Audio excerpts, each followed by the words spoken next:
제가 토요일 날 갑자기 또 나타났죠. 네. 오늘 제가 여러분과 함께 말씀을 나누려고 하는데, 방송을 통해서 함께 하시는 모든 형제 자매님 여러분들도 제가 하는 오늘 이 중요한 내용들을 저는 이제 강의식으로 설교를 많이 하기 때문에 좀 이해해 주시고, 그래서 오늘 이 말씀드리는 내용이 최근에 일어났던 우리 교회와 군사훈련학교에 있었던 일과 관련해서 굉장히 중요한 내용을 담고 있습니다. 그래서 그 부분을 좀 잘 들어주시면 좋겠습니다. 자, 오늘 하나님의 말씀은 신약성경 에베소서 1장 17절을 보겠습니다. 여러분이 너무도 잘 알고 있고 익숙하고 날마다 선포하는 말씀입니다. 에베소서 1장 17절부터 19절까지 말씀을 함께 읽도록 하겠습니다. 자, 준비되셨죠? 시작. 우리 주 예수 그리스도의 하나님 영광의 아버지께서 지혜와 계시형을 너희에게 주사 하나님을 알게 하시고 너희 마음의 눈을 밝히사 그의 부르심의 소망이 무엇이며 성도 안에서 그 기업의 영광의 풍성함이 무엇이며 그의 힘의 위력으로 역사하심을 따라 믿는 우리에게 베푸신 능력의 지극히 크심이 어떠한 것을 너희로 알게 하시기를 구하노라. 아멘. 아멘. 자, 오늘 저는 이 에베소서 1장 말씀, 이 말씀을 가지고 지혜와 계시의 영적 전쟁의 기초라는 제목으로 말씀을 나누려고 합니다. 지혜와 계시의 영은 영적 전쟁의 기초다. 왜 영적 전쟁의 기초인지는 제가 이제 설명을 드리면 이해할 수 있을 것입니다. 그리고 여러분이 매일매일 선포하는 이 바울의 계시의 기도가 얼마나 중요한지를 또 한번 알게 되실 것입니다. 자, 오늘 이 17절에 보면 분명하게 사도 바울은 이 지혜와 계시형을 주도록, 그렇게 구하도록 우리에게 말씀하고 있습니다. 그런데 이 에베소 1장 뒤에 쪽으로 이렇게 쭉 가면요, 끝에 가면 뭐라고 되어 있냐면 결국은 이 얘기가 교회는 그의 몸이니 만물 안에서 만물을 충만하게 하시는 이의 충만함이니라 하면서 교회에게 얘기하고 있습니다. 그래서 교회와 관련해서 영적 전쟁은 사실은 교회 내에서 빈번하게 일어나는 것입니다. 사실은 여러분이 이제 인식할 때 영적 전쟁이라고 하는 것은 이 세상에서 많이 일어나는 일이라고 이렇게 생각을 하지만요, 실제로 영적 전쟁은 교회 안에서 더 많이 일어납니다. 그걸 느끼십니까, 여러분? 네, 방송을 통해서 함께 하시는 우리 방송 가족 여러분들도 느끼십니까? 영적 전쟁, 바깥에서는 영적 전쟁을 따로 할 필요가 없을 정도로 이미 영적 전쟁에 무방비 상태로 돼 있습니다. 세상에서는. 여러분도 아시죠? 얼마나 분위기가 다른지. 벌써 우리가 교회에서 사람들을 만나서 이야기할 때와 그 다음에 세상에 나가서 사람들과 이야기할 때는 벌써 이야기하는 주제 자체가 달라져 버립니다. 완전히 달라지죠. 세상에 있는 사람들과 예수님 얘기할 수 있습니까? 편안하게 얘기할 수 없죠. 그 사람들은 이해할 수도 없습니다.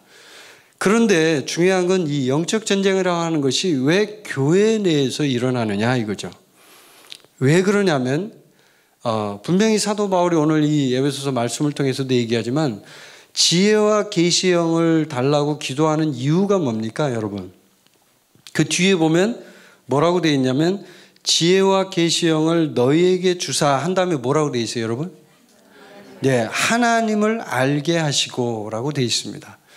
결국은 지혜와 계시의 영을 주는 목적은 하나님을 알게 하기 위해서 지혜와 계시의 영을 달라고 하는 겁니다. 그 하나님을 아는 것과 지혜와 계시의 영, 그 다음에 영적 전쟁, 뭔가 연결고리가 있는 것입니다. 자, 하나님을 아는 사람과, 다시 한번 말씀드리면 쉽게 말씀을 드릴게요. 하나님을 아는 사람과 하나님을 모르는 사람이 만약에 영적 전쟁을 했다고 가정을 한번 해봅시다. 영적 전쟁을 했을 때 누가 더 싸움에 이길 확률이 높을까요, 여러분? 하나님을 아는 사람이 영적 전쟁에서 이길 확률이 훨씬 더 높습니다. 아멘이십니까? 네.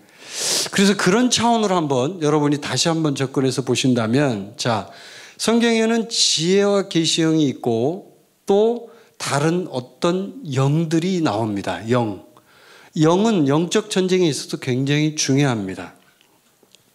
그리고 이 영적인 일들과 관련해서 이제 특히 영적 전쟁, 우리 그리스도의 군사훈련 학교도 어떻게 보면 전쟁과 관련된 꼭 군대 용어 같은 그런 용어를 쓰잖아요. 그래서 어떤 분들은 좀 거부감도 느끼고 그러는데, 실상은 이 세상 모든 것들이 다 영적 전쟁과 연결되어 있어요. 그런데 요한복음 10장 10절에 보면 어떤 말씀이 있냐면, 도둑이 오는 것은 도적질하고 죽이고 멸망시키려 한다라는 예수님의 말씀이 있습니다. 자, 도둑이 오는 마귀가 이 세상에 와서 행동하는 모든 활동, 이 활동의 목적은 무엇입니까? 요한복음 10장 10절을 통해서 보게 되면 명확하죠. 도적질하고 죽이고 멸망시키는 게 목표입니다. 자, 그럼 우리 아버지 하나님, 우리 예수 그리스도는 목표가 뭐예요? 양으로 생명을 얻게 하고 더 풍성히 얻게 한다.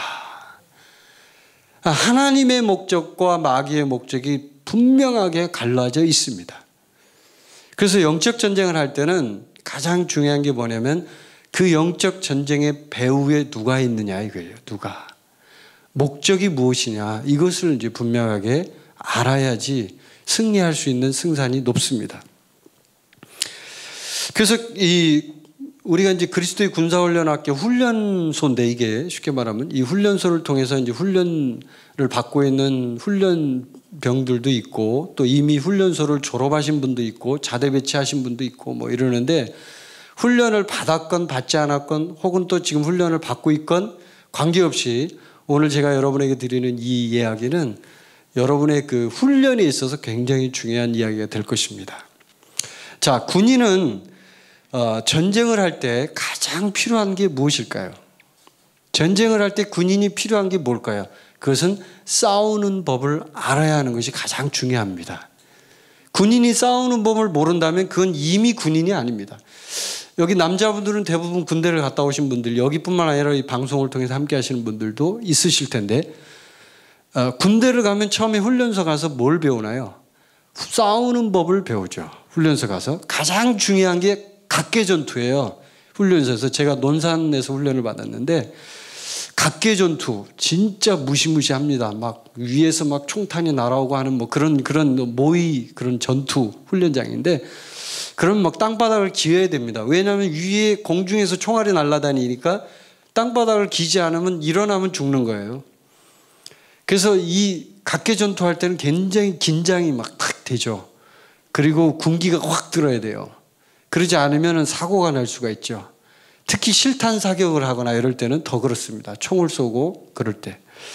근데 이 군인이 훈련소에 가서 배워야 하는 이 싸우는 방법은 배우지 않고 엉뚱한 걸 배우고 만약에 나왔다. 훈련소에서 다른 걸 배우고 나왔다. 그러면 어떻게 될까요? 이 군인은. 자대를 배치받아서 실제로 전쟁이 발생했을 때 이 군인은 싸울 수가 없는 겁니다. 옛날에 그런 한국에서 일들이 있었대요. 실제로 그 무장 간첩이 이제 한국에 침투해가지고 저쪽 이제 전방에서 군인들이 출동했을 때 제가 들은 얘기지만, 저는 실제로 제가 군에 있을 때 그런 일은 없었습니다. 그런데 무장공비가 간첩이 출동을 하니까 이 군인들이 출동을 해서 싸워야 되는데, 이 북한에 있는 이 특공대가 어마어마하잖아요. 이 군인들이 막 완전히 휘젓고 다니는데 꼼짝 못하는 거예요. 도대체 어디에 숨었는지도 자체도 구별을 못할 정도로 그런 적이 한 번 있었습니다. 뭐 여러 번 있었겠지만 제 기억에. 근데 그렇게 군인들이 싸움을 할 때 막 우왕좌왕하고 하는 이런 모습들을 보여주는 건 왜 그럴까요? 그거는 가장 중요한 게 뭐냐면 지휘 통제와 관련이 있어요. 그때 이제 무장 간첩이 왔을 때 막 이렇게 군인들을 통솔하고 했던 장교가 한 명이 있었는데, 이 장교가요 통솔을 잘못한 거예요. 그래가지고 원래 실제 이제 무장 간첩이 있는 그쪽 방향으로 총을 쏴야 되는데 잘못해가지고 다른 데다 총을 쏘게 했다는 거예요. 엉뚱한 데다 막 사격을 해가지고 막 하게 만들고. 그럼 어떻게 됩니까? 엄한 데다가 그냥 총을 쏘는 게 되죠. 그러니까 쉽게 말하면 적군에게 공격을 해야 되는데 아군한테 공격을 하는 어이없는 일이 벌어지기도 합니다. 그래서 영적 전쟁도 마찬가지인데 지금 현재 실제 전쟁과 영적 전쟁은 사실 상당히 유사합니다. 근데 이 영적 전쟁에서 우리가 볼 수 있는 것은 싸우는 법을 배워야만 우리는 승리할 수 있다 하는 것을 알 수 있습니다. 그래서 이제 우리가 그리스도의 군사훈련 학교를 통해서 6개월 동안 훈련을 받잖아요. 그럼 뭐 여러 가지 개인 훈련을 막 해요. 그리고 뭐 여러 가지 훈련들을 하지만 실제로 전쟁이 일어났을 때 어떻게 대처해야 되는지에 대해서는 우리가 군사훈련학교에서 실전에 대한 부분은 가르쳐 주질 않습니다. 왜냐하면 기초가 더 중요하기 때문에 개인 훈련을 위주로 이제 훈련이 편성되어 있죠. 근데 지금 제가 오늘 강의하는 이 내용은 실전에서 있었던 이야기들, 실전에서 싸움을 할 때 어떤 일이 발생하느냐에 대한 얘기들을 성경 속에서 말씀드리려고 하는 겁니다. 자, 한마디로 말씀드려서 지금 이 시대의 교회, 자, 이제 먼저 교회 얘기를 좀 할 텐데 이 시대의 교회는 지금까지 어떤 형태로 교회가 존재해 왔냐면 모든 교회가 방어에만 급급해 왔습니다. 방어하려고. 그러니까 공격하면 마귀가 공격한다. 우리가 조심해야지 하는 쪽으로만 접근을 합니다. 다 그렇게 여러분도 생각이 들죠? 교회들을 보면 우리 한국이든 미국이든 뭐 전 세계 교회들을 보면요. 마귀가 공격해 오는 것을 방어하는 쪽에만 급급한 그런 교회의 모습을 볼 수가 있습니다. 그래서 어디서 공격해 올지 모르는 거예요. 군대에서 제가 한 가지 얘기를 드리고 싶은데 군대에서 그 전방에 가면 보초 근무를 쓰는 군인들이 있어요. 혹시 이 자리에 그 GP 경계 근무 하신 분 있어요? GP에서 이렇게 총 들고 계속 경계 근무만 쓰시다 군대에서 하다가 오신 분 있어요? 없네, 여기는. 제가 우리 친구들은 이제 그런 애들이 많이 있었는데 그럼 걔네들은요 하루 종일 총 들고 나와가지고 거기서 그 경계 근무를 서요. 그럼 경계 근무를 쓸 때 가장 중요한 게 뭘까요, 여러분? 가장 중요한 게 뭡니까? 경계 근무를 쓰는 보초병이 가장 중요한 게 뭐예요? 졸면 안 돼요. 그렇죠? 일단 자면은 그건 끝장이에요. 잤는데 잔 그 시간에 만약에 마귀라네. 그 적군이 쳐들어오면 뭐 마귀도 마찬가지 될 수 있지만 적군이 쳐들어오면 그건 끝장이에요, 그냥. 실제로 그런 일이 있었습니다, 우리나라에서. 보초병이 잠자고 있을 때 와가지고 거기다가 뭐 글도 써놓고 가고 그랬다고 그러더라고요. 제가 뉴스를 통해서 봤는데 잠자고 있을 때 북한 군인이 와가지고 그럼 그거는 만약에 위에서 알았다가는 걔는 그냥 완전히 그냥 죽음입니다. 그거는 군대에서 그런 일이 있었다는 건 있을 수 없는 일이거든요. 그래서 보초 근무를 쓰는 군인들에게 가장 중요한 것은 깨어 있어야 하는 거예요. 졸면 안 되고 반드시 주시를 해야 되고 적이 어디로 올 줄 모르기 때문에 눈을 부라리면서 봐야 되는 거예요. 근데 이게 지금까지의 지금 교회들의 모습이었다는 거예요. 지금까지 교회들의 모습, 방어에만 급급한 거죠. 근데 이제는 우리가 그리스도의 군사훈련을 받은 우리 군사들, 진짜 전쟁에 노련한 군인들, 진짜 싸울 줄 아는 군인들이라면 이제는 방어에만 급급할 게 아니라 공격을 해야죠. 제가 나온 군대에서 이제 제가 군인 생활할 때 제가 이제 26사단이라는 거기 부대에서 근무를 했는데 아마 여자분들은 뭔지 잘 모를 거예요. 근데 우리 부대의 그 구호가 뭐였냐면 뭐 부대마다 구호가 틀려 뭐 충성 뭐 여러 가지 있어요. 구호가 필승 막 그러는데 우리 부대 구호는 뭐였냐면 공격이었어요. 공격. 우리 부대는 인사할 때 공격 이래요. 이게 구호예요. 제가 3년 동안 그걸 하다가 나왔어요. 공격 이래요. 근데 그 구호가 굉장히 좋은 구호예요. 왜냐하면 우리 부대는 그걸 외치거든요. 공격이 최선의 방어이다. 그런 말 들어보셨어요? 네. 공격보다 더 좋은 방어책은 없는 거예요. 왜냐하면 우리가 먼저 공격해버리면 적은 꼼짝 못. 공격을 받으면 그 공격을 막아야 되잖아요. 우선은. 그래서 지금까지 교회의 모습을 볼 때 교회들은 전부 방어에만 급급했다. 마귀가 공격할까 봐 두려워했다. 그러나 이제는 방어할만 급급할 것이 아니라 이제 우리는 먼저 공격해야 한다. 이걸 제가 여러분에게 말씀드리고 싶습니다. 자, 성경에 보면 이사야서 11장에 보면 하나님께서 7영을 주십니다. 그 7영 중에 하나일 수도 있는데 오늘 이 그 지혜와 계시형이 영적 전쟁의 기초에 있어서 첫 번째 영에 해당됩니다. 하나님은 전쟁을 할 때 공격 무기를 주지 않고 전쟁을 하도록 하시지 않습니다. 반드시 공격할 수 있는 힘을 주시고 능력을 주시고 파워를 주신 이후에 우리에게 영적 전쟁을 하도록 하십니다. 그 첫 번째가 뭐냐면 지혜와 계시의 영입니다. 이 지혜와 계시의 영이 없으면 우리는 영적 전쟁에서 살아남을 수가 없습니다. 근데 교회가 요즘은 놀이터가 된 교회가 너무 많죠. 교회가 전쟁터가 아니라 놀이터예요. 교회에 와서 사교 활동을 하고 교회에 와서 주님의 사랑을 느끼고 그 다음에 썬데이 크리스찬도 많죠 요즘에. 그러다 보니까 교회에 있는 신앙인들이 세상에 먹히는 건 시간 문제예요. 영적 전쟁은 고사하고 세상에 먹히는 것 자체가 시간 문제라고요. 요즘의 교회가. 그건 뭐냐면 결국은 교회가 무엇인지에 대한 분명한 인식이 없었고 바울이 지금 에베소서 1장에서 말하는 것처럼 지혜와 계시의 영을 받지 않으면 우리는 이 전쟁에서 살아남을 수가 없어요. 그런데 지혜와 계시의 영을 등한히 한 거죠. 교회가. 지혜와 계시의 영을 주도록 하나님 앞에 날마다 부르짖고 기도해야 되는데 그 지혜와 계시의 영에 대해서 관심조차 없는 거죠. 그러다 보니까 영적 전쟁에서 많이 패배하고 있습니다. 성경에 보면 이제 우시야 왕이라는 사람이 나옵니다. 우시야 왕 여러분 들어보셨죠? 이 우시야 왕은 굉장히 선한 왕이었는데 이 왕이 하나님 앞에 좋은 일도 많이 했습니다. 그런데 어느 날 우시야 왕이 교만해지기 시작해요. 지금 하는 얘기를 잘 들어보세요. 잘했어요. 잘하다가 교만해지기 시작해요. 그 교만해진 것을 볼 수 있는 하나의 그 사건이 성경에 나오는데 이 우시야 왕이 갑자기 제사장들이 하는 분향하는 제사의 일을 하려고 손을 대려고 합니다. 그러니까 제사장 그룹들이 쫓아가요. 사람들 80명을 끌고 가가지고 왕이시여 이러면 안 됩니다. 이건 당신이 할 일이 아닙니다. 당신은 정치를 하시고 우리는 제사 지내는 우리가 아론의 자손들이 제사를 해야죠. 왕이 제사를 하면 안 되죠. 이러니까 이 왕이 어떻게 했죠? 화를 냅니다. 열이 받아가지고 야 나와봐. 내가 한다는데 뭘 잔말이 많아. 이렇게 하면서 화를 내는 순간 하나님이 열이 받았어요. 하나님이 뚜껑이 더 열리셨어요. 그 순간에 하나님이 갑자기 문둥병이 나게 하신 거예요. 우시야 왕에게.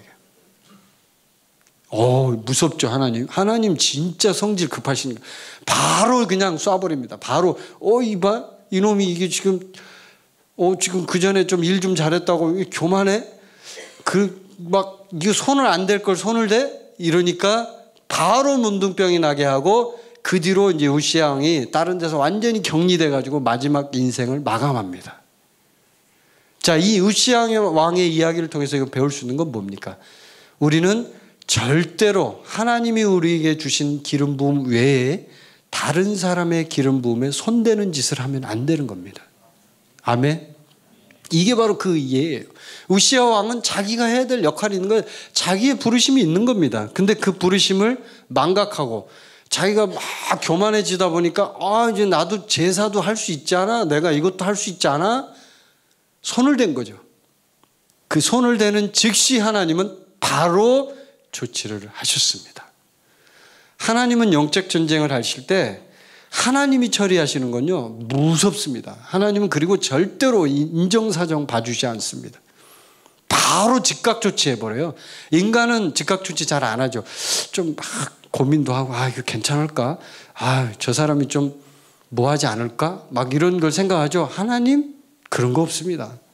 즉각 조치 바로 그냥 우시야 왕이 좀 쪽팔리면 안 되지? 뭐 이렇게 하나님 고려하셨습니까? 왕인데 채통을 생각해야지. 그런 걸 생각했으면 바로 나병을 안 주죠. 그 자리에서 바로 걸려버렸어요, 나병이. 그래서 이제 제가 이제 말씀드리고 싶은 첫 번째 중요한 원리가 있어요. 영적 전쟁을 할 때 이 지혜와 계시형과 관련돼서 중요한 게 뭐냐면 지휘 통제 시스템이에요. 지휘 통제 시스템.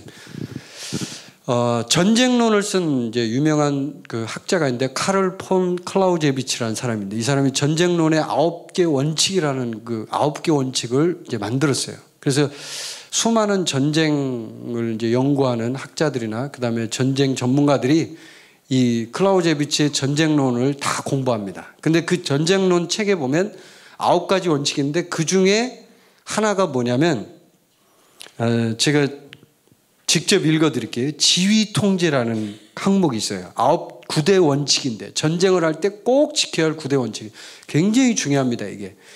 근데 5번째에 있는 이제 항목인데 이게 지휘 통제인데 이건 뭐냐면 하나의 지휘 통제 체계를 구축하여 모든 군인이 동일한 명령을 따르게 하라. 이게 왜냐하면 지휘 통제가 만약에 흔들리면 어떻게 되나요? 그러면 군인들이 누구의 말을 따라야 할 줄 몰라요. 우왕좌왕해. 병사들이 이 사람이 이 말했다가 저 사람이 저 말했다. 이 장군이 이 말하고 저 말하면 안 되겠죠. 이게 전쟁론의 9대 원칙 중에 하나예요. 굉장히 중요한 원칙인데 이게 영적 전쟁에서도 그대로 적용이 돼요. 그래서 지휘 통제 시스템이 매우 중요한데 이게 지혜와 계시의 영과 연관되어 있어요. 왜냐하면 지혜와 계시의 영은 뭘 아까 한다 그랬죠? 제가 여러분에게 말씀드렸죠. 지혜와 계시의 영은 하나님을 알게 하는 영이에요. 자, 영적 전쟁이 일어났을 때 가장 중요한 관건이 뭡니까? 가장 중요한 관건은 바로 하나님이에요. 하나님이란 분을 알아야 우리가 하나님 쪽에 붙느냐 아니면 마귀 쪽에 붙느냐. 영적 전쟁은 결국은 2개의 전쟁밖에 없습니다. 중간지대가 없어요. 영적 전쟁은 절대로. 아군이냐 적군이냐를 따지는 거지 전쟁할 때 뭐 적군하고는 따지지 않고 전쟁하는 그런 바보 같은 군인이 있습니까? 아무도 없죠. 그리고 어떤 바보 같은 군인이 아군한테 막 총을 쏘면서 야 이놈들 다 죽어라 하면서 죽이는 그런 미친 군인이 있습니까? 없죠. 아군과 적군을 식별하는 기본적인 것이고 또 하나 중요한 건 뭐냐면 누가 나의 진정한 지휘관이냐 이거죠. 지휘관이 누구냐 이거죠. 그래서 이 지혜와 계시형은 영적 전쟁을 할 때 아주 중요합니다. 내가 하나님을 아는 만큼 그 사람이 그만큼 더 영적 전쟁을 할 때 하나님 쪽으로 붙을 확률이 높아요. 이해되세요 제 말이? 근데 하나님을 모르는 사람일수록 하나님이 어느 쪽인지를 몰라요. 저 사람이 하는 이 말을 하면 저 말이 맞는 것 같고 이 사람이 이 말을 하면 저 말이 맞는 것 같고 이렇게 느껴진단 말이에요. 왜냐하면 영적 전쟁은 굉장히 교묘합니다.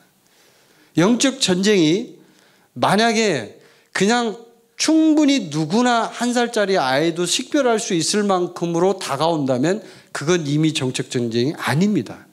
왜? 더더군다나 교회 내에서 일어나는 영적 전쟁은 더 그렇습니다. 그래서 전쟁을 할 때 가장 그 옛날에 그 이제 이라크 전쟁을 할 때 미국에서 썼던 이제 방법인데요. 그게 이제 뭐냐면 제가 이름을 여기다 적어놨는데 사막의 폭풍 작전이 이게 이 사막의 폭풍 작전이 어떻게 작전을 하냐면요. 몰래 그 이제 그 레이더에 안 걸리는 그 비행기 있죠. 왜? 그런 거. 아주 낮게 떠가지고 딱 가는 거 있죠. 그 비행기를 먼저 띄운대요. 이 사막의 폭풍 작전 할 때. 그럼 이 비행기가 이라크에 있는 중요한 어떤 시설들을 폭격을 먼저 한답니다. 몰래 밤에 가가지고 다 잠자고 있을 때 딱 가가지고 싹 폭격을 해버린. 근데 그 폭격하는 데가 뭐냐면 전부 다 통신소, 지휘소 이런 데. 그러니까 연락을 할 수 있는 지휘망을 무력화시키는 거죠. 그런 데만 쭉 가가지고 좌표를 딱 찍어가지고 그런 데만 쫙 비행기 가서 밤에 몰래 다 폭격시키고 온대요. 그러면 그 다음날 공군이 딱 나오죠, 이제. 그럼 이 공군이 딱 나와서 폭격을 할 때요. 이미 레이더에 걸리질 않는 거예요. 왜? 이미 다 폭격했잖아요. 지휘 체계가 다 흔들려. 통신 자체가 완전히 무방비 상태인데 뭘 알겠어요. 그러니까 그 다음날 폭격을 하면 그냥 다 죽는 거예요. 어디서 쏘는지도 모르고 그냥. 이게 사막의 폭풍 작전이었답니다. 이라크 전쟁을 할 때. 영적 전쟁도 마찬가지거든요. 마귀가 이 영적 전쟁을 할 때는 가장 중요시 여기는 게 뭐냐면 지휘 통제 시스템을 무력화시키는 거예요. 그건 곧 뭐냐면, 자, 엘리사의 이야기를 이제 하면 좀 더 이해하기 쉬울 거예요. 자, 엘리사의 얘기가 뭐냐면, 이제 아람 왕이 이제 그 이스라엘과 전쟁을 할 때 이 얘기예요. 그게 전쟁을 할 때 아람 왕이 막 이제 전쟁을 하는데 이쪽에 가서 막 전쟁을 하고 저쪽에 가서도 전쟁을 하고 막 하는데 할 때마다 이스라엘 군인들이 피해. 없어. 여기를 가도 저기로 가도 이게 안 되는 거예요. 아무리. 그래서 도대체 이게 뭐야? 이거 우리 내부에 첩자가 있다. 이건 분명히 이건 잡아 죽여야 된다. 그래갖고 신하들을 전부 도열을 시켰어요. 일렬로. 그래놓고 한 놈씩 족치는 거예요. 이놈들 다 요 중에 분명히 간첩이 있어요. 이 간첩 잡아서 그냥 아주 족을 쳐야 돼 오늘 내가. 그리고 아람 왕이 화가 이만큼 나가지고 다 세워놓고 딱 물어보는데 물어봐도 아니라는 거예요. 자기는 아니라고. 근데 중간에 이제 어떤 신하 한 명이 딱 얘기를 하는 거야. 왕이시여, 제가 알고 있는데 이거는 모함이고 우리는 그렇지 않습니다. 근데 제가 들은 정보에 의하면 이스라엘의 엘리사라는 선지자가 있는데 이 선지자가 왕이 침실에서 하는 말까지 다 듣고 그걸 그대로 이스라엘 왕에게 말해준답니다. 이렇게 얘기를 하니까 아람 왕이 벙찐 거죠. 한마디로. 우와, 어떻게 이럴 수가 있냐. 내가 침실에서 하는 말까지 다 듣고 그걸 말해준다고? 그때 아람 왕이 어떻게 조치를 하냐면요. 모든 병력을 엘리사를 잡는데 집중시켜버려요. 이 한 사람 잡으려고 아람 왕의 군대를 전부 동원해. 웃긴 일이죠. 한 명을 잡으려고. 근데 이 왕에겐 절실한 거예요. 왜냐하면 이 엘리사가 있는 한 전쟁에 싸울 수가 없어요. 무조건 다 아는데 뭐 내가 이쪽으로 오늘 작전을 세우면 다 알고 있어요. 이 작전을. 그만큼 이 지휘 통제 시스템은 중요한 거예요. 중요한 거예요. 그래서 지혜와 계시의 영이 임하면 이제 사탄도 같이 거기에 대응을 해서 맞대응을 하기 시작해요. 지혜와 계시의 영을 막 우리가 구하잖아요. 지혜와 계시의 영을 하나님 계속 부어주고 계시는데 우리에게. 그러면 사탄이 맞대응을 해요. 근데 그 맞대응을 할 때 어떤 방법으로 하냐면 제가 말씀드렸죠. 지휘 통제 시스템을 무력화시킬 때 가장 중요한 게 뭡니까? 그거는 바로 맨 위에 있는 지휘관을 때리는 거예요. 지금도 제가 말씀드렸죠. 엘리사의 이야기를 통해서 알 수 있는 게 뭡니까? 엘리사 한 명을 잡으면 끝나는 거예요. 그러니까 아람 왕이 엘리사를 잡으려고 군대를 동원한 것처럼 사탄 마귀도 지금 이 시대에 영적 전쟁을 할 때 뭘 하냐면 이 교회든지 어떤 단체든지 어떤 그룹이든지 다 마찬가지입니다. 그 교회의 제일 위에 있는 리더를 공격을 하는 거예요. 그래서 무력화시키기 위해서 지휘 통제 시스템을 마비시키려고. 그래서 사탄이 많이 하는 방법이 뭐냐면 목회자와 목회자의 아내를 공격을 해요. 무너뜨리기 위해서. 주로 공격하는 공격법 뭐냐? 첫 번째 돈. 많이 들어보셨죠? 그런 얘기? 돈. 두 번째 여자. 요게 가장 많이 걸려요. 여자와 돈.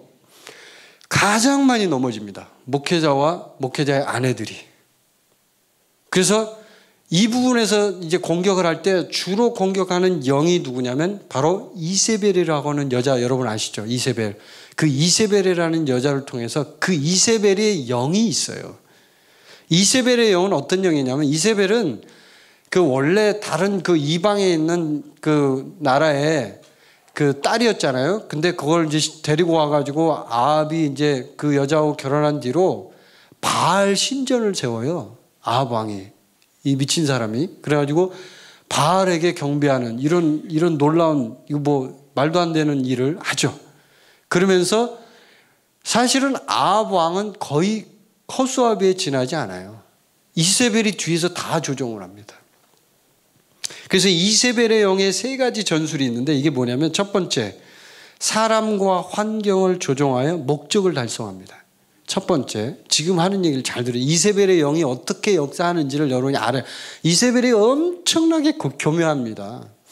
교묘해서 알 수가 없어요. 누가 이세벨인지를 몰라요. 그리고 이세벨의 영은 사람에게 침투를 해요.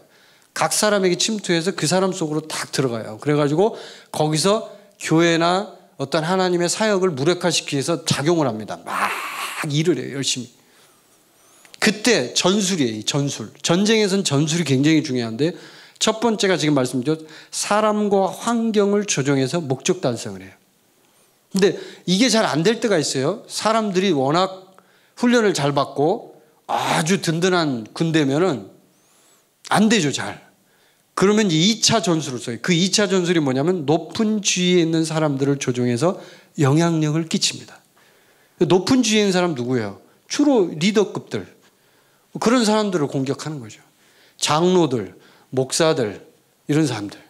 위에 있는 사람들. 사람들을 주로 많이 다스림을 하는 사람들을 공격을 하죠. 이제 그것도 안 되면 어떻게 하는 줄 아세요? 세 번째. 공포를 조장해서 통제를 해요. 공포를 일으켜가지고 막 어마어마한 사건들을 일으켜가지고 사람들을 혼란시키고 만들어서 우리 그만합시다. 우리 그냥 이대로 살다가 죽읍시다. 막 이렇게 하면서 사람들을 자포자기하게 만들어요. 공포를 조장해가지고 사건을 일으켜서. 이게 이세벨의 영의 세 가지 전술입니다. 잘 알아두셔야 돼요. 실제 전쟁이 일어날 때 이렇게 역사를 하니까 마귀가. 여러분도 보신 적 있죠? 실제로 느낀 분 있을 거예요, 아마. 경험한 분들도 있을 거고. 그리고 마지막으로 이세벨의 영이 많이 사용하는 방법 중에 하나가 돈을 이용하여 교회를 조종합니다. 돈. 아주 요즘 시대 이 황금만능주의 시대에는 가장 강력한 미혹이에요, 이게. 어떻게 하냐면 주로 헌금을 많이 내는 사람. 뭐 예를 들면 교회가 있다. 이제 우리 교회에는 우리 교회는 뭐 그렇게 할 수도 없고 우리는 상당히 독특한 헌금 체제도 독특해요. 우리 교회는 이름도 못 쓰게 하니까 누가 헌금한지도 몰라요. 아무도. 근데 일반 교회는 이름을 다 쓰잖아요. 빨간 봉투, 노란 봉투, 검은 봉투, 하얀 봉투 다 써가지고 이름 다 써가지고 거기다 누가 하고 누가 11조 내고 누구 집사, 누구 장로, 누구 권사 11조 낸 거 다 알아요. 헌금 안 낸 거 다 알고. 그러니까 목사들이 어떻게 돼요? 어떤 헌금을 많이 내는 사람들의 말에 어떻게 돼요? 휩쓸리게 돼요. 그쪽에 자꾸 귀를 기울이게 되죠. 저와 우리 아내는요, 지금까지 10수년을 사역을 하면서 사역을 할 때 꼭 우리가 이 부분만은 타협하지 않는다고 했던 원칙이 뭐였냐면 우리는 어떤 사역을 하든지 누가 우리 그 헌금을 하는 거에 대해서 우리는 알려고 하지 말자. 이름 쓰게 하지 말자. 이것이 우리는 철칙이었어요. 우리 부부가. 우리 교회에 오면은 얘기하잖아요. 우리 선교사님이 이름 쓰지 말라고. 왜 이름 쓰냐고. 하나님이 다 아는데 우리가 알 필요가 뭐가 있냐고.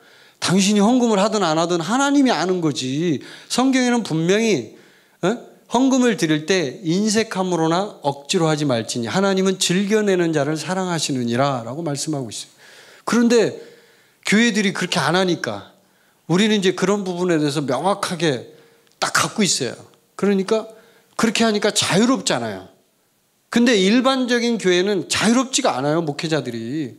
이 장로님이 한 달에 헌금을 1,000만 원씩 한다. 어떻게 돼요, 목사님이? 아무래도 좀 후들리겠죠. 이분이 목사님, 저 교회 나가겠습니다. 이러면 목사가 그때부터 이제 겁을 먹기 시작하는. 장로님 왜 그러신데요? 저하고 좀 따로 만나 식사라도 좀 하시죠. 이러면서 이야기를 하기 시작합니다. 그때부터. 따로 관리가 들어가요. 그때부터. 근데 여러분, 우리가 하나님의 일을 할 때 영적 전쟁, 특히 제가 지금 얘기했죠. 이세벨의 영이 어떻게 역사하는지 제가 말씀드렸죠. 돈을 이용해서 조종해가지고 교회를 조종을 해요. 교회를 조종하려고 해요. 그럼 그 교회의 진짜 영적인 리더는 이 목사님인데 결국은 나중에 뚜껑을 열어보면 이 장로님이 리더야. 이 장로님이 돈을 내니까. 이 장로님이 목사님 이번에 그 설교 듣기 싫어요. 그런 설교 하지 마요. 네, 순종을 하게 되는 거죠. 이제 그때부터. 그럼 어떻게 돼요? 교회가 점점 타락하는 거예요. 이제 그때부터. 이게 이세벨의 영의 전술이에요. 이세벨이 얼마나 악한 여자냐면 나봇의 포도원 이야기를 보면 여러분이 아시겠지만 그 나봇의 포도원 이야기 여러분 들어보셨죠? 그냥 뺐잖아요. 아합 왕은 사실 굉장히 그래도 좀 양심이 있어요. 그래서 나봇이 우리 그 조상들의 가업을 유업을 이거 할 수 없습니다. 이러니까 그래도 근심을 하잖아요. 뺏을 수는 없으니까. 그러니까 이세벨이 뭐라 그럽니까? 왕이시여 근심하지 말고 편안하게 밥 드시고 편안하게 계십시오. 내가 다 처리해서 다 드리겠습니다. 이러잖아요. 그리고서는 모함을 하잖아요. 아주 교묘합니다. 장로를 다 불러가지고 딱 해놓고 나봇이 이렇게 왕을 모함했다. 거짓 모함을 딱 해가지고 돌로 쳐 죽이게 만들잖아요. 자기가 죽이지도 않습니다. 거기 있는 백성들이 죽이도록 만들어요. 선동을 해요. 그래가지고 백성들이 죽이고 나니까 이미 죽었잖아요. 그러니까 왕한테 얘기하죠. 왕이시여 나봇이 죽었나이다. 내려가서 포도원을 차지하소서. 나봇이 무슨 잘못이 있어요. 그리고 여러분이 하나 아셔야 할 거는 그 당시의 이스라엘 습관에 의하면 이 희년 제도가 있었잖아요. 희년 때는 이제 원래 그 주인한테 돌려주게 되잖아요. 땅이든 뭐든 이런 걸. 근데 하나 예외 종용이 있었어요. 왕에게 줬던 거는 다시 돌려주지 않아도 돼. 그러니까 예를 들어서 왕하고 거래를 하면 자기는 이제 못 받는 거예요. 왕한테 준데 왕은 돌려주지 않아도 되거든요. 그러면 나봇이 이렇게 했다가 나중에 찾을 수 있는 여지를 남겨두는데 찾을 수 있는 여지도 없어요. 왕하고 거래를 했기 때문에. 그러니까 거절한 거예요. 사실은 나봇이. 왕이 아니었으면 어쩔지 모르죠. 이제 나중에 희년 때 돌려받을 수도 있고 이러니까. 그런 건데 뺐다시피 한 거예요. 그냥 죽여가지고 그냥 이 여자가 선동을 해가지고. 그래서 이세벨의 영은 특징이 뭐냐면 교회의 지휘 통제권을 장악하려고 합니다. 교회 안에. 이걸 여러분이 아셔야 돼요. 그래서 이세벨의 영을 다룰 때 이제 어떻게 다뤄야 하는지 이 부분에 대해서 이제 우리가 한번 살펴봐야 되는데, 먼저는 첫 번째 스스로 점검을 한번 해봐야 돼요. 이세벨의 영을 다룰 때 자기도 그런 영에 혹시 돼 있지 않은지. 그럴 수 있잖아요. 이세벨의 영이라는 건 누구든지 침투할 수 있거든요. 그걸 점검할 때 어떻게 하냐면, 그러니까 내가 교회의 리더들을 공격하는 스타일인가? 그러니까 막 비판하는 스타일 있잖아요. 왜? 그런 사람들 있잖아요. 교회 막 리더들을 그냥 무턱대고 공격하는 사람이 있거든요. 그러면 그 사람은 이세벨의 영에 감염돼 있을 확률이 높아요. 그리고 또 하나는 그런 사람들의 특징은 자신의 뜻을 관철하는 타입이에요. 자신의 뜻을 막 관철해서 그걸 막 어떻게든지 해내려고, 그걸 끝까지 이루려고 하는 스타일이에요. 그리고 사람들을 조종해서 원하는 결과를 얻으려고 해요. 그건 이세벨의 영이 있는 거예요. 이미 그 사람 안에. 사람들을 막 조종해서라도 어떻게든 내가 원하는 목적을 이루려고 해요. 이번에 사건이 일어났을 때 있었던 일 여러분 다 알고 있잖아요. 대부분. 그 자매가 했던 일이 전부 그런 거예요. 사람들을 조정해서 자기가 원하는 목적을 이루려고 하는 거예요. 위에 있는 리더가 어떻게 하든지 말든지 상관이 없어. 그건 자신의 목적만 이루면 돼. 이게 바로 이세벨의 영이에요. 아시겠죠? 이 부분을. 그래서 이걸 이제 점검해 보고 만약에 본인이 그런 게 있다. 그런 게 혹시라도 있다. 왜냐하면 그 손선미 선교사가 항상 얘기하는 것처럼 하나님은 사역보다도 본인을 더 중요시하기를 원해요. 항상. 사역이 먼저냐 내가 먼저냐 이런 질문을 항상 한다고 해요. 하나님은. 사역조차도 하나님보다 앞서 있다면 그건 우상이 되기 때문에 하나님은 그걸 점검을 하신다니까요. 얼마나 하나님이 철저하신지 몰라요. 그래서 점검을 하셔야 되고, 이제 두 번째 이세벨의 영을 어떻게 다뤄야 하나. 이건 간단해요. 모세는 그 반역이 일어났을 때 먼저 하나님 앞에 엎드렸어요. 기도를 했죠. 그 다음에 또 하나는 이제 쫓아내는 걸 했죠. 쫓아내는 거. 그건 누가 했냐면 성경에 보면 이세벨의 영을 쫓아낸 사람이 누구냐면 예후라는 사람이 쫓아냈어요. 아주 강력하게 신속하게 했죠.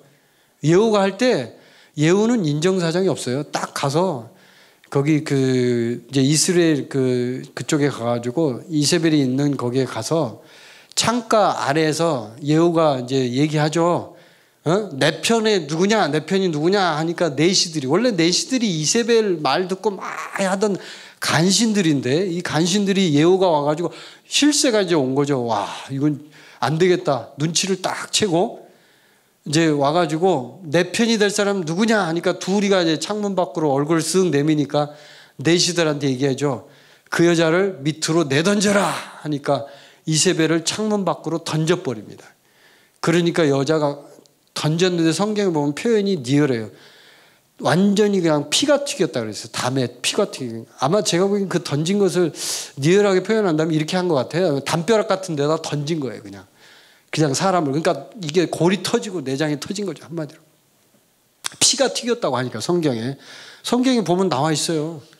피가 튀었다 그래서 그 시체가 떨어지니까 예후가 그 시체를 밟고 지나갔더라 이렇게 돼 있거든요. 무시무시하죠. 근데 그게 이미 예언을 했단 말이에요. 선지자들이. 나중에 이세벨의 시체를 개들이 뜯어먹는다 이렇게. 그래서 예후가 식사를 하고 나서 원래는 이제 좀 그래도 왕비였으니까 그래도 좀 장사는 지내줘야 되지 않냐 해가지고 장사를 지내려고 보니까 이세벨의 뼈밖에 안 남은 거예요. 개들이 다 뜯어먹어가지고. 이렇게 비참하게 죽어버렸어요. 하나님이 예언한 대로 그대로 이루어진 거죠. 근데 이게 여러분 그 계시록 한번 펴보십시오. 여기 보면 중요한 얘기 하나 나와서 이건 좀 한번 찾아봐야 될 것 같습니다. 요한계시록 2장 한번 펴보세요. 18절.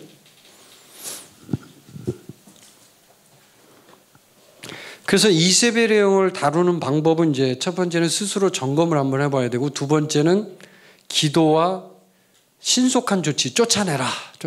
이제 이건데 예후가 이제 했던 그 경우인데 이게 이제 요즘 지금 이 시대에 이제 우리 교회에게 비춰봤을 때 이제 이걸 어떻게 봐야 되느냐 하는 부분을 이제 한번 좀 살펴볼 텐데 자, 18절부터 21절까지 같이 읽겠습니다. 시작.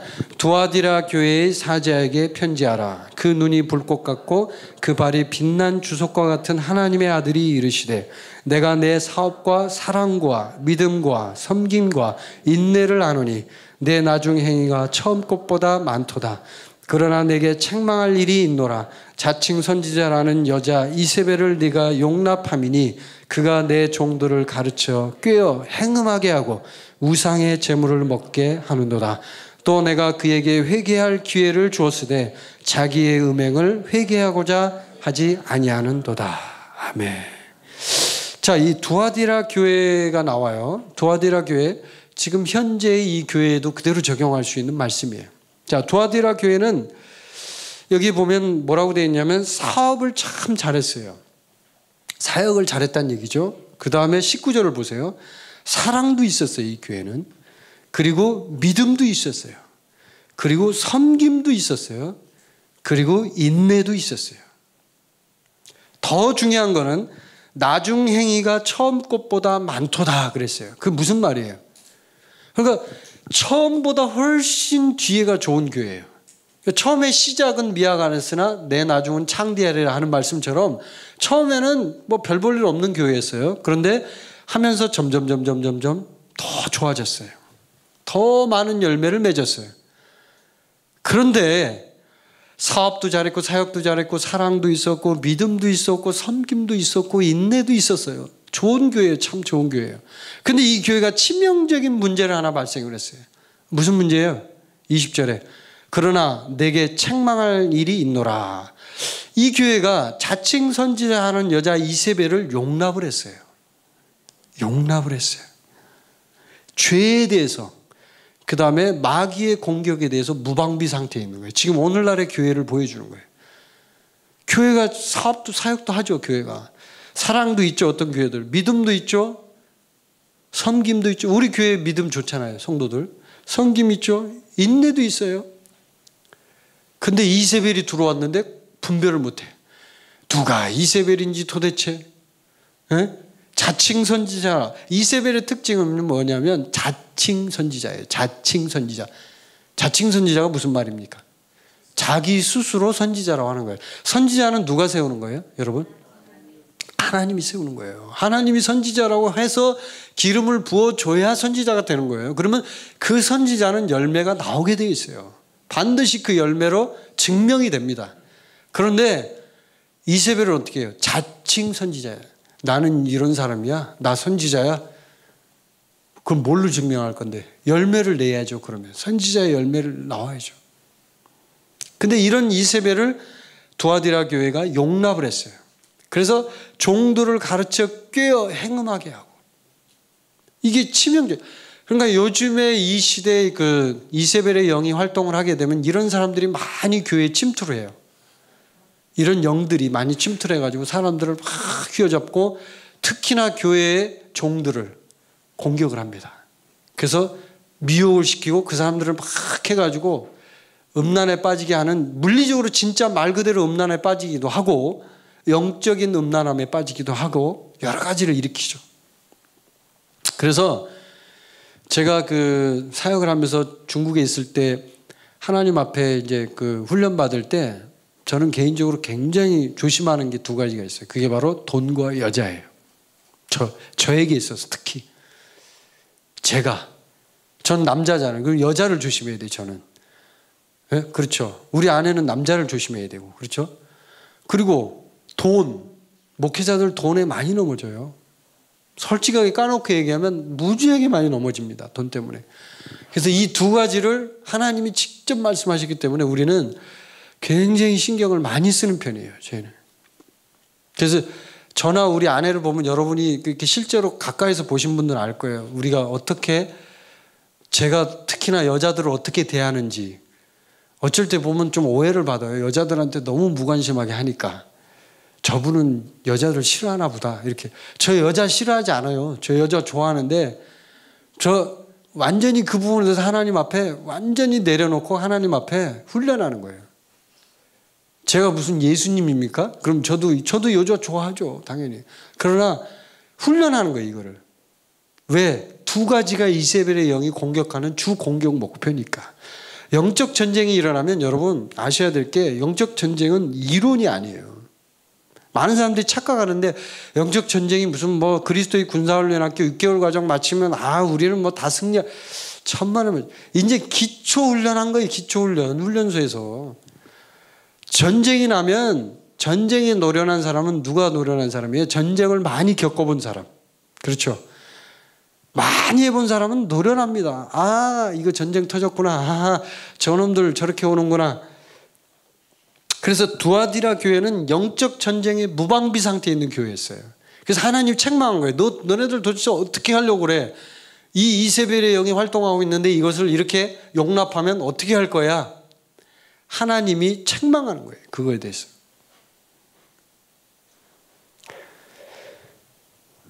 그래서 교회에서는 이 이세벨의 영이 이제 활동을 하게 되면 이세벨의 영이 장악하게 놔두면 안 돼요. 여러분이 하나 아셔야 될 것은.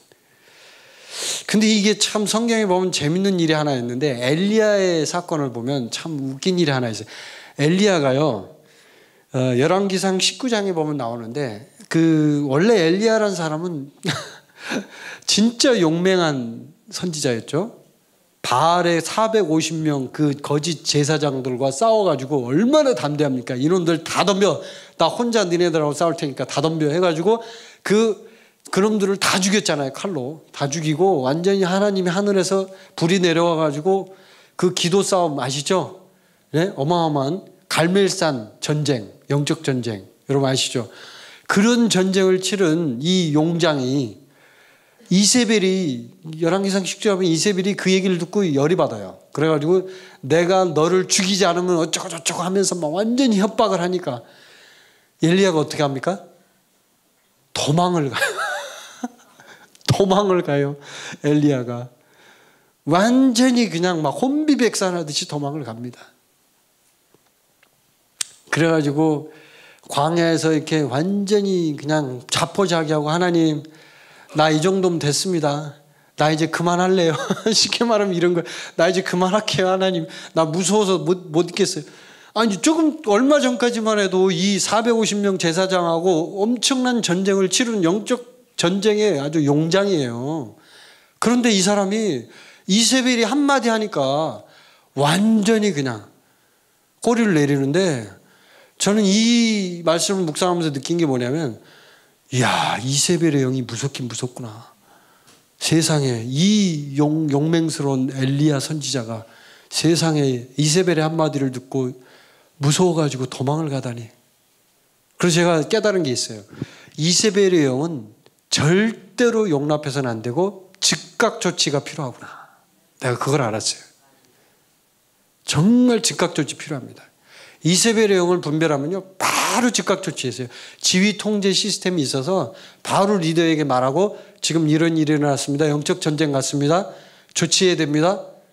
신속 조치, 그 영을 쫓아내야 돼요. 바로 쫓아낼 때 어떻게 합니까? 그 사람에게 권면하죠. 보통 사람을 타고 들어오니까 권면합니다. 회개하지 않으면 그 사람까지 쫓아내 버려야 돼요. 회개를 안 하니까. 회개하면 괜찮죠. 그럼 그 영이 떠나가니까. 근데 안 떠나가면 쫓아내야 돼요. 그냥 바로. 이걸 제가 이제 이번에 깨달았어요. 그래서 제가 이제 오늘 이 영적 전쟁의 기초 이 강의를 이제 마무리하면서 지혜와 계시형이 얼마나 중요한지를 다시 한번 이제 마무리하면서, 지혜와 계시형은 이 영적 전쟁에 있어서 지휘 통제 시스템과 연결되어 있다. 그 지휘 통제 시스템은 하나님께서 기름 부은 하나님의 사람들을 얘기해요. 근데 그런 사람들을 이세벨의 영이 주로 공격을 한다. 그리고 지휘 통제 시스템을 무력화시키면 영적 전쟁에서는 마귀가 승리하게 돼 있어요. 혼비백산을 우왕좌왕하기 때문에. 그리고 중요한 건 모든 각계 군인 한 사람 한 사람이 전부 다 지혜와 계시형을 받아서 하나님을 더 많이 알게 되면 어떻게 돼요? 지휘 통제 시스템을 뛰어넘는 역사가 일어나죠. 분별력이 뛰어나지니까, 하나님을 아니까 하나님 쪽에 딱 붙어요. 영적 전쟁이 일어나면 아, 이거 아니야. 그 어떤 이단이 와도 무너지지 않죠. 아멘. 이단도 결국은 악한 영이고 이세벨의 영이거든요. 이단들이 얼마나 교묘합니까? 몰래 들어와가지고 딱 1대1로 간첩 접선하듯이 딱 만나가지고 야야야 나와봐. 야야야 좋은 거 있어 한번 들어봐. 간첩 접선하듯이 그렇게 하죠. 어둠의 일들을 하죠. 교회 내에서 얘기해요. 교회 내에서. 그래서 여러분이 이제 이번에 겪었던 이런 그 영적 전쟁, 제가 오늘 하는 이 강의는 그 사실은 어떻게 보면 그리스도의 군사훈련학교 훈련생과 졸업생, 그다음 재학생들을 위해서 하는 얘기예요. 지금 제가. 그리고 우리 교회 성도, 인터넷 한가족교회 성도분들, 그리고 우리 말씀을 자주 듣는 전 세계에 있는 한 가족 여러분들에게 말씀드리는 거예요. 사실은 그 외부에 있는 분들이 들어서는 별로 이해를 못할 내용도 있을 거예요, 아마. 근데 영적 전쟁은 굉장히 치열합니다. 그걸 분명히 아셔야 돼요. 그래서 군인은 싸우는 법을 배워야 되는데, 싸우는 법을 분명히 알 때 영적 전쟁에서 승리할 수 있고, 특히나 지휘 통제 시스템을 분명하게 알 때 영적 전쟁에서 우왕좌왕하지 않는다는 것을 알게 됩니다. 자, 여러분, 이제 하나님께서는 우리에게 한 단계 더 업그레이드 되는 단계로 가기를 원하십니다. 아멘. 제가 이 강의를 하는 것은 여러분이 이제 이 영적 전쟁을 실제 겪었기 때문에 많은 분들이 연루되어 있었습니다. 우리 교회뿐만 아니라 군사훈련 학교에 관계된 뭐 훈련생, 조장뿐만 아니라 지역장까지 많은 사람들이 연루되어 있었기 때문에 이건 치열한 영적 전쟁이라고 할 수 있습니다. 그럼 이 영적 전쟁에 있어서 실체가 뭐냐, 이것을 분명히 여러분이 이제 이해하시고, 아, 이세벨의 영이 이렇게 활동하는구나. 결국은 교회 리더들을 공격하는구나. 결국은 최종 목적이 뭔지 아세요? 교회 리더를 무너뜨리는 거예요. 이번에 있었던 그분들이 결국은 뚜껑을 열어서 이렇게 파헤쳐 보니까요, 결국은 뭐였냐면 저와 우리 아내의 자리를 탐냈더라고요. 이분들이. 그거 모르셨던 분 있죠? 우리 자리를 탐낸 거예요. 이 자리에 그분들이 여기에 서야 된다고 생각을 했대요. 본인들이. 얼마나 이게 무서운 얘기입니까? 하나님이 세우는 거잖아요. 하나님이, 사역은 하나님이 하시는 거지 인간이 세우는 게 아니에요. 여러분 아시지만 손선미 선교사님이 여러분 보고 오라고 막 광고했습니까? 여러분 오세요, 오세요. 교회 와서 설교 들어. 누가 그렇게 했습니까? 하나님이 말씀하신 대로 우리는 순종했고, 하나님이 하라는 대로 했고, 그 말씀을 통해서 여러분 스스로가 은혜 받고, 하나님이 말씀하시는 그 말씀에 도전받고, 여러분 스스로가 훈련받게 오신 거예요. 그게 하나님이 하시는 일이에요. 근데 인간이 하는 일은 어떻게 하는지 아세요? 인간적인 술수를 써요. 막 사람들을 동원시키려고 막 애를 써요. 저희 교회가 그렇게 하는 거 봤습니까? 우리가 막 사람들 막 동원시키기 위해서 막 수단과 방법을 가리지 않고 이런 거 봤습니까?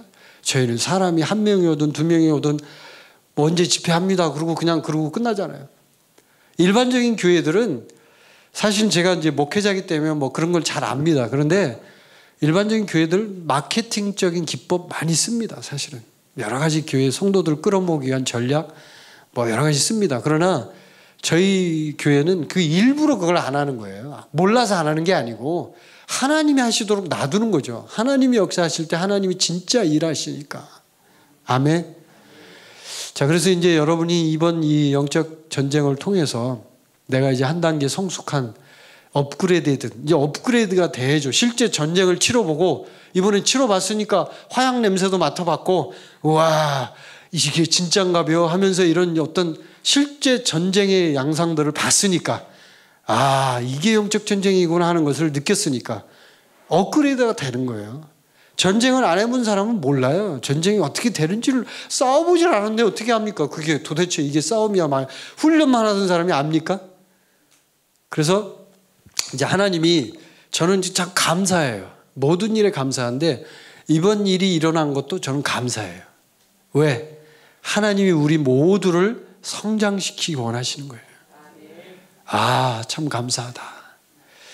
그래서 이제 여러분 모두가 제가 오늘 이 영적 전쟁, 군사훈련, 전쟁 실전 기초, 이게 이제 이거에 대한 얘기는 좀 더 있어요, 사실은. 내용이 더 있는데 제가 이제 기회가 있을 때마다 이 부분을 강의를 하도록 하겠습니다. 오늘 제가 이제 지휘와 계시형과 관련한 지휘 통제 시스템과 관련한 특히나 이세벨의 영이 어떻게 교회에서 역사하는지에 대한 부분을 여러분과 함께 나눴습니다.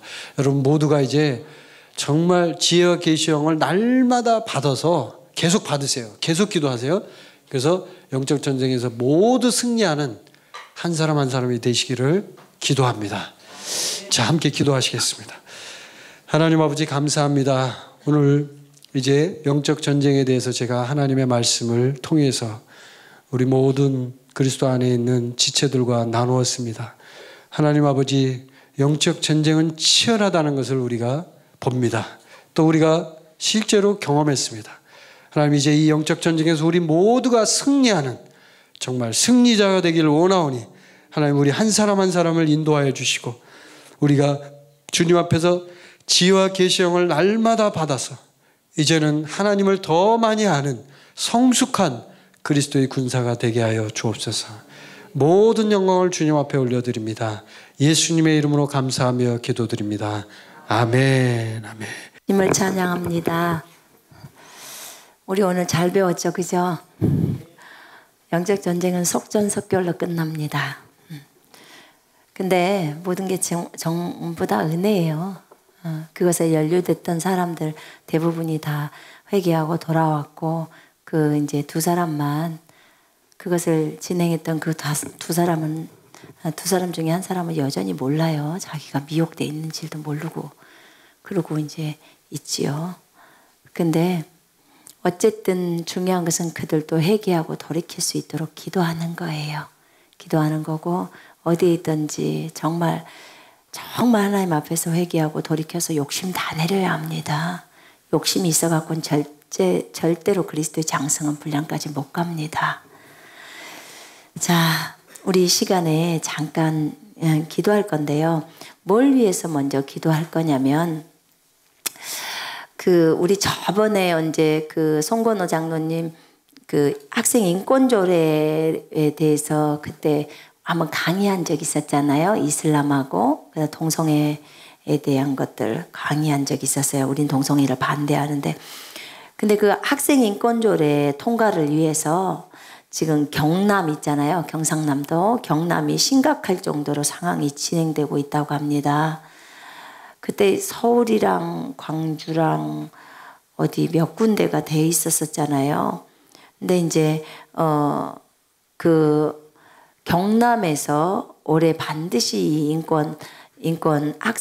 학생 인권조례를 통과시키려고 한다고 했는데, 학생 인권조례 안에는 동성애가 들어있고 성적인 그 자유나 이런 것들이 이제 허용되어 있었기 때문에 굉장히 이제 독소 조항으로 많이 들어가 있었습니다.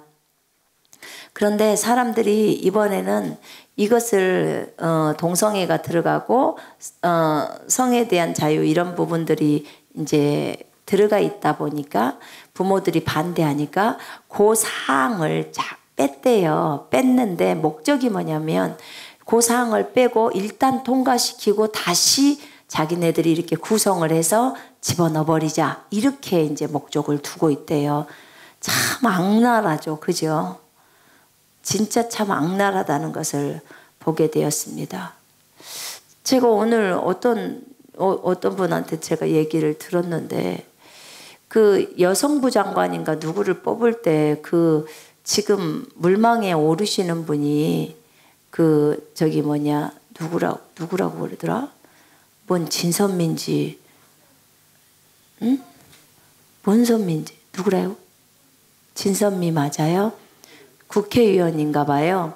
그런데 이분이 동성애를 완전히 찬성하셨던 분이었거든요. 지금도 찬성해요. 그런데 이 사람이 제가 예전에 듣기로는 그 국회의원으로 나올 때 최근에 국회의원으로 나올 때 명성교회에 이렇게 들어갔다고 했습니다. 예수도 믿지도 않는 분이 거기에 딱 들어가서 그래서 아마 그것을 등에 업고 그러는 건지 어쩐지 지금 그 명성교회에 들어갔다는 말을 들었는데 그것이 실제인지는 모르겠어요. 근데 이제 그렇게 하고 지금 무슨 여성부 장관에 완전히 뽑힌 건 아니고요. 뭐 이렇게 물망에 오르나 봐요. 네? 임명이 됐어요. 여성부 장관에.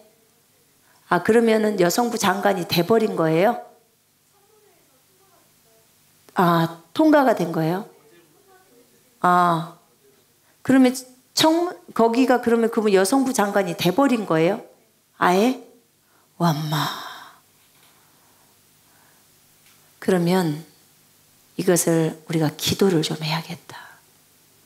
어떻게 기도를 하냐면 동성애가 들어와서는 안 되잖아요. 그죠? 네.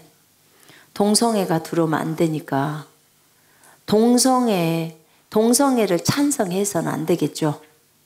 하나님의 강력한 규제가 좀 있어야 될 것 같아요. 여러분, 하나님께서는 악인들의 계략을 소멸시키십니다. 아멘. 그러면 진짜 하나님은 동성애를 미워합니다. 나도 여성이고 여러분도 여성입니다. 우리가 여성들일지라도 하나님의 말씀대로 해야 합니다. 맞죠? 네, 하나님의 말씀대로. 여러분, 이스라엘에도 여성 왕이 있었습니다. 이스라엘에도 여자 왕이 있었어요. 누구였냐면 드보라라는 사람이 있었잖아요. 그죠? 사사가 그 시대의 왕이었어요. 여성을 인구수에도 넣어주지 않았던 그 시대에 드보라가 왕이 된 거예요. 근데 드보라가 정치를 잘했나요? 재판을 잘했나요? 잘했습니다. 네. 바락이라는 그 사람을 데리고 가서 전쟁에서 승리하게 만들었죠.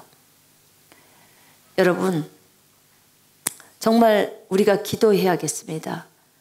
정말 그 사람이 이 동성애를 찬성하지 않도록 기도합시다. 우리가 그 사람이 동성애를 찬성하지 않도록 동성애를 계속 주장하게 되면 하나님께서 그 일을 어그장나게 하시도록 그거 우리 기도할 수 있죠? 얼마든지 기도할 수 있습니다. 하나님은 일하십니다. 나는 이 나라가 잘 되기를 원합니다. 그런데 이 나라가 잘 되는데 하나님의 뜻대로 되어지기를 원합니다. 하나님의 뜻은 이미 성경에 나와 있습니다. 성경은 정의와 공의를 실행하기를 원합니다. 아멘. 그래서 이 나라의 대통령도 정의와 공의를 실행하기를 원해요. 그런 것처럼 여성 장관도 정의와 공의를 실행하기 원하는 것입니다. 여러분, 이미 이것에 대해서 저는 몰랐어요. 지금 이분이 이렇게 된 것을. 근데 이거 지금 심각해지거든요. 그러면 그래서 기도하십시다. 나는 기도하면 하나님이 우리 기도를 들으신다는 걸 믿습니다. 그렇기 때문에 그분이 동성애를 찬성하지 않도록, 동성애를 찬성한다면 이제 하나님이 일하시도록, 하나님이 일하셔야 합니다. 저희들이 어떻게 기도했습니까? 그러면 어떻게 해요? 그분의 그 직책이 박탈되도록 기도해야 합니다. 분명히 하나님이 일을 일으키셔서, 하나님께서 일을 일으키셔서 정말 그가 회개하고 돌이킬 수 있도록 먼저 기회를 제공하고 그 다음 계속해서 회개하지 않는다면 그 직위에서 내려와야 합니다. 우리는 기도할 것입니다. 하나님은 분명히 일을 일으키실 겁니다. 아멘. 우리는 그거에 대해서 조금도 굽힐 생각이 없습니다. 하나님의 말씀대로 이 나라는 축복받아야 합니다. 그렇기 때문에 정말 이것을 위해서 기도합시다. 그래서 경남의 학생 인권 조례 부분 이거 통과되지 않도록 기도해 주십시오. 여러분 아멘이십니까? 이 방송을 보고 계시는 모든 분들도 이것에 대해서 기도해 주시기를 바랍니다. 학생 인권 조례가 경남에 통과되지 않도록, 경남에 있는 분들 깨어 일어나십시오. 지금 학생 인권 조례 그것에 대해서 저희 쪽에서 강의한 게 있어요. 송건호 장로님이 저희 토요일 날 이 생방송 시간에 강의했는데, 오늘 그것을 학생 인권 조례 부분만 딱 떼어서 이렇게 방송에 지금 떼어놨기 때문에 시간이 좀 짧으니까 그 부분을 많이 경남에 계신 분들한테 많이 보내주시기를 바랍니다. 영상을. 그래서 절대 이 조례가 통과되지 않도록 우리는 기도해야 되고 이것에 대해서 반대 행동을 해야 합니다. 경남이 일어나야 합니다. 아멘. 경남에도 교회가 많지 않습니까? 경남에 있는 큰 교회들 몇 군데만 일어나도 이거 다 해결할 수 있습니다. 나 몰라라 하지 말고 주님이 미워하는 거 우리도 미워해야 합니다. 아멘. 이것에 대한 심각성을 가지고 우리 이 부분을 놓고 한번 기도하시고, 그 다음에 여성부, 여러분 여자가 똑똑하면 집안이 세워집니다. 여자가 똑똑하면 나라가 세워집니다. 아멘. 그래서 하와가 잘못해갖고 진짜 죄가 들어오게 만들었잖아요. 그러니까 마지막에 우리 여자들이 죄가 안 들어오게 기도해야 됩니다. 알겠습니다, 여성들이요. 그래요. 우리 이 시간에 함께 이것을 위해서 함께 기도하십시다. 학생 인권조례, 경남의 학생 인권조례 통과하지 못하도록, 그 다음에 동성애 계속해서 반대되는 것에 대해서 우리는 반대를 선언합니다. 동성애가 절대로 찬성되어지지 않도록 이것을 위해서 기도해 주시기를 바랍니다. 자, 우리 함께 기도합니다. 오 하나님 아버지 감사합니다. 하나님 이 시간에 우리가 주님 앞에 기도합니다. 하나님 아버지 하하가 범죄해서 이 땅에 죄가 들어오게 되었습니다. 하나님 우리가 같은 여자로서 통감합니다. 주여 우리 여성들의 죄악을 주님의 보혈로 용서해 주시옵소서. 아버지 우리를 정결케 하시고 깨끗게 해 주시옵소서. 아버지 이 마지막 시대 때 우리가 깨어서 하나님 나아가야겠습니다. 하나님 아버지여 주님 앞에 구합니다. 아버지 하나님 경남에 하나님 학생 인권 조례를 통과시키기 위해서 심각한 정도로 상황이 진행되고 있다고 했습니다. 사랑하는 주님이여 경남에 있는 교회들이 깨어 일어날 수 있도록 도와주시옵소서. 아버지 하나님 목회자들이 일어나게 해주시고 성도들이 일어날 수 있도록 도와주시며 경남에 있는 하나님 학부모들이 일어날 수 있도록 하나님이여 일하시고 역사해 주시옵소서. 아버지 하나님이 인권조례가 통과되지 못하도록 하나님이여 인도해 주옵소서. 학생인권조례가 통과되어져서는 절대로 안 됩니다. 경남의 사람들이 일어날 수 있도록 하나님이여 일하시옵소서. 아버지 하나님이여, 아버지 하나님이 영상이 많은 사람들에게 갈 수 있도록 하나님이여 인도해 주시옵소서. 경남에 있는 그리스도인들이 깨어 일어날 수 있도록 아버지여 일하시고 역사하여 주옵소서. 하나님 아버지, 하나님 이 나라의 여성부 장관으로 하나님 아버지 진선미라는 사람이 하나님 대두되었다고 했습니다. 사랑하는 하나님이여, 그가 절대로 동성애를 찬성해서는 안 됩니다. 하나님 아버지, 정말 동성애를 반대할 수 있도록 도와주시옵소서. 이 나라에 죄악이 끌고 들어와서는 안 됩니다. 그가 반대하게 하시고, 하나님 그가 찬성했다면 그가 회개하고 돌이킬 수 있도록 하나님이여 일하시고 역사해 주시옵소서. 아버지 하나님이여, 그가 회개하고 돌이키게 하시고, 아버지 회개하지 않는다면 하나님 제가 주님 앞에 기도합니다. 아버지 하나님, 그가 그 자리에서 내려올 수 있도록 하나님이 일하시옵소서. 아버지 일하시옵소서. 아버지 일하시옵소서.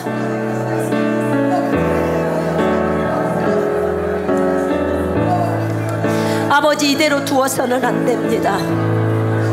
아버지 이대로 두어서는 안 됩니다. 동성애를 찬성해서는 절대로 안 됩니다. 동성애를 찬성해서는 절대로 안 됩니다. 하나님이 미워하시는 일입니다. 그것을 하나님 아버지, 여자가 찬성해서는 안 됩니다. 남자도 찬성해서는 안 됩니다. 동성애를 찬성하고 있는 모든 사람들 전부 회개할 수 있게 해주옵소서. 아버지, 이 나라에 죄악을 불러 들어오는 것은 안 됩니다. 국가적으로 죄악을 불러 들어와서는 안 됩니다. 하나님, 그 일에 찬성하는 모든 정치하시는 분들 하나님 전부 회개할 수 있도록 인도해 주옵소서. 전부 회개하게 하시옵소서. 아버지 하나님, 회개하지 않는다면 아버지 하나님, 내가 저들을 위해서 기도합니다. 저들의 주기가 박탈되게 하여 주시옵소서. 하나님의 방법으로 하나님이 일하시옵소서. 절대로 동성애를 찬성해서는 안 되오니 저들의 주기가 박탈되게 하시고, 아버지 하나님이여, 하나님 아버지여, 동성애가 이 나라에, 이 죄악이 이 나라에 들어와서 이 나라가 망하는 일이 없게 하셔야 합니다. 사랑하는 하나님이여, 저들을 그대로 놔두지 마시옵소서. 하늘의 하나님이여, 공의와 정의를 실행하기를 기뻐하시는 주님, 우리의 기도에 응답하시는 하나님이여, 우리의 기도를 들어주시옵소서. 아버지 하나님이여, 저들이 회개하고 돌이키게 하시고, 하나님 아버지 반드시 돌이키게 해주시옵소서. 더 이상 이 나라에 동성애가 들어오지 못하도록 주님 인도해 주옵소서. 아버지 하나님이여, 항상 우리의 기도를 들어주신 아버지 감사합니다. 하나님은 항상 우리의 기도를 듣고 계십니다. 이 나라의 교회들이 깨어 일어나게 하소서. 큰교회들이 깨어 일어나게 하시고, 목회자가 깨어 일어나게 하시고, 성도들이 깨어 일어날 수 있도록 하나님이여 일하시고 역사해 주시옵소서. 오 하나님 아버지, 이 나라에 있는 모든 교회들이 깨어 일어나서 이 나라에 동성애가 들어오는 것을 반대하고 일어난다면 하나님, 우리의 기도를 들으시고 일하십니다. 오 하나님이여 역사해 주옵소서. 교회가 깨어 일어나야 합니다. 아버지 하나님이여, 죄악에 맞서 싸워야 합니다. 오 주님 감사합니다. 주님 감사합니다. 이 시간에 혹시 몸이 아프신 분들 계십니까? 아픈 부위에다 손 한번 얹어 보십시오. 제가 기도합니다. 하나님 아버지, 오늘 또 주 예수 그리스도의 이름으로 아픈 부위에 손을 얹은 모든 분들 하나님 기억해 주옵소서. 나사렛 예수 그리스도의 이름으로 모든 질병의 영들, 통증의 영들, 정신분열의 영들, 죽음의 영들, 자살의 영들, 폭력과 음란과 또 중독의 영들, 우울증의 영들, 예수 이름으로 대적하노니 전부 다 떠나갈지어다. 이 이단의 영들아 전부 떠나갈지어다. 예수 이름으로 대적한다. 이 이세벨의 영들아 전부 나갈지어다. 이 더러운 음란의 영들아 전부 떠나갈지어다. 주 예수 그리스도의 이름으로 명령한다. 모든 암세포는 없어질지어다. 모든 염증은 사라질지어다. 예수 이름으로 완전히 암이 있던 자리는 정상으로 회복되어질지어다. 주 예수 이름으로 명령한다. 혈관세포 조직인데 근육뼈 건강할지어다. 오장육부, 간, 심장, 신장, 폐, 위, 대장, 소장, 췌장 예수 이름으로 완전히 깨끗함을 받을지어다. 갑상선, 전립선, 유방자궁 예수 이름으로 건강할지어다. 관절염 없어질지어다. 림프절 정상으로 돌아올지어다. 혈소판 수치 정상으로 회복되어질지어다. 당뇨병 없어질지어다. 고혈압 다 없어질지어다. 저혈압도 없어질지어다. 혈압은 정상 수치가 될지어다. 파킨스병 없어질지어다. 마비 증세 다 없어질지어다. 중풍 다 사라질지어다. 뇌혈관 질환 다 없어질지어다. 뇌는 정상으로 회복되어질지어다. 시력 정상으로 돌아올지어다. 청력도 정상으로 돌아올지어다. 코 막힌 것도 다 뚫릴지어다. 비염 축농증 다 없어질지어다. 입안의 염증들 다 사라질지어다. 피부는 예수 이름으로 깨끗함을 받을지어다. 아토피 다 없어질지어다. 피부암 없어질지어다.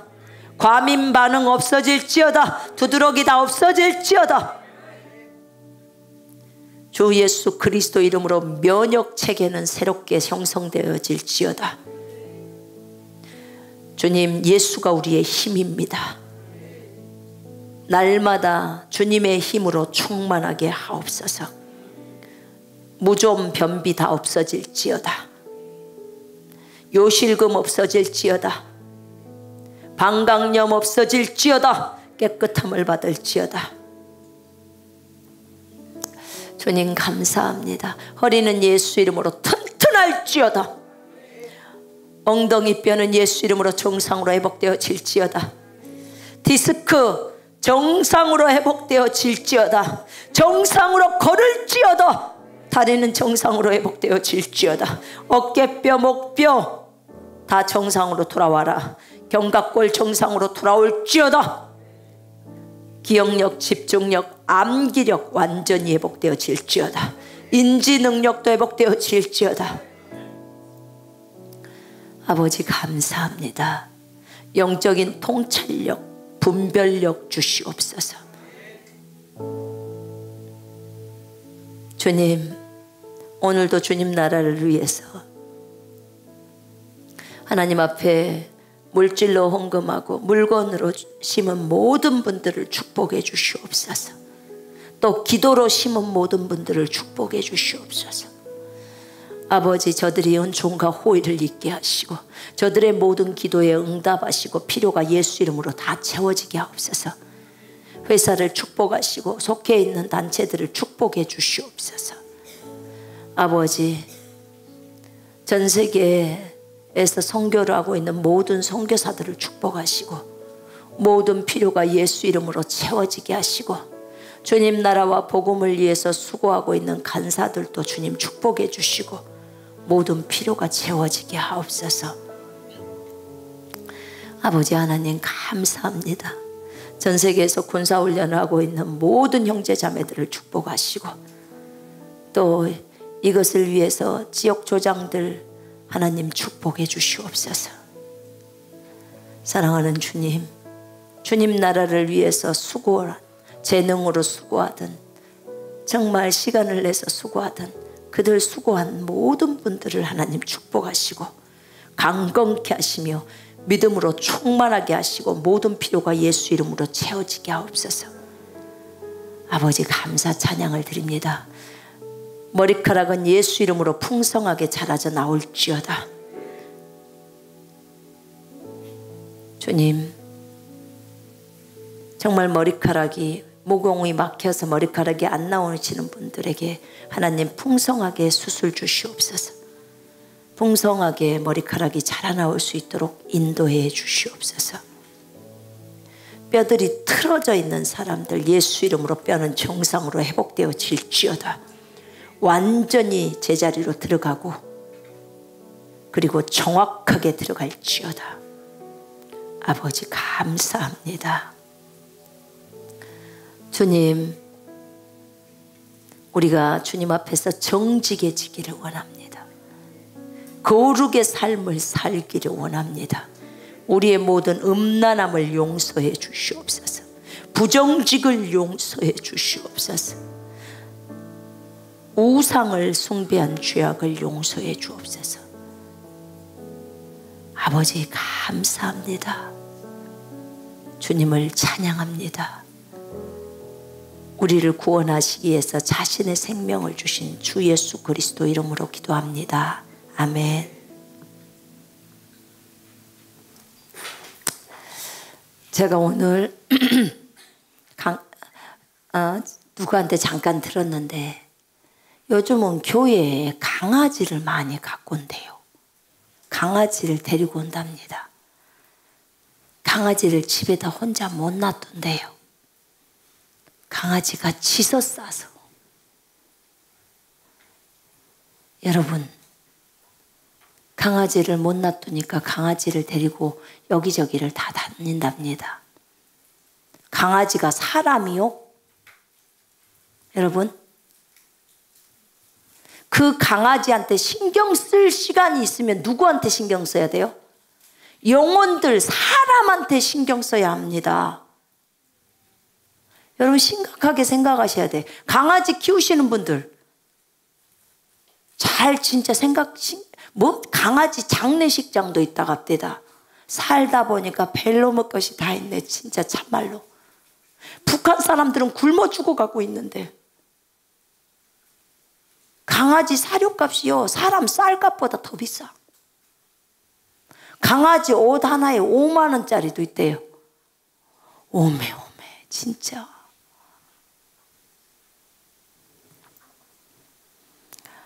여러분, 예수를 믿는 사람은 성경이 표준입니다. 선한 사람은 동물을 보살펴줘요. 그러나 사람이 먼저요, 동물이 먼저요? 사람이 먼저요. 사람은 예수 안 믿으면 지옥 가고 예수 믿으면 천국 가요. 동물은요, 아무것도 안 가요. 여러분 착각하지 마요. 창세기 9장을 읽어보세요. 우리에게 먹을 것으로 동물을 줬습니다. 내 말이 아니고 주님 말이에요. 주님 말.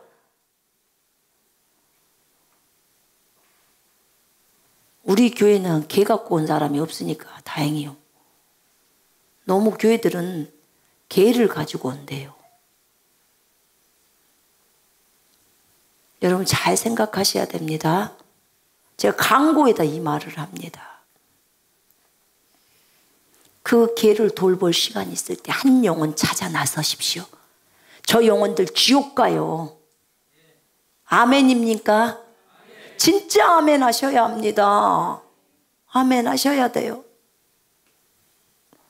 어떤 분이 앞에다 아기를 안고 와서 막 다니시길래 작은 아기인 줄 알고 어머 아기가 예쁜가 하고 이렇게 딱 봤는데 개야.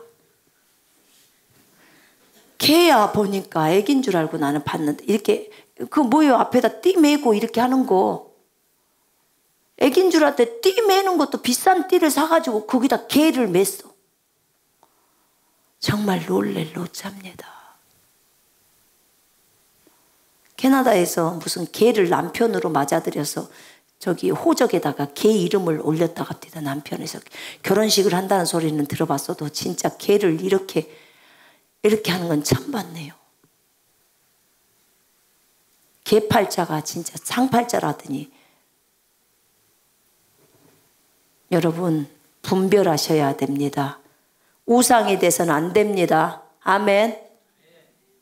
강아지가 계속 시끄럽게 하면 갖다가 주든지 팔든지 자발을 먹든지. 우리 어렸을 때는요 개 키운 게 잡아먹으려고 개 키웠어요. 복날 잡아먹으려고.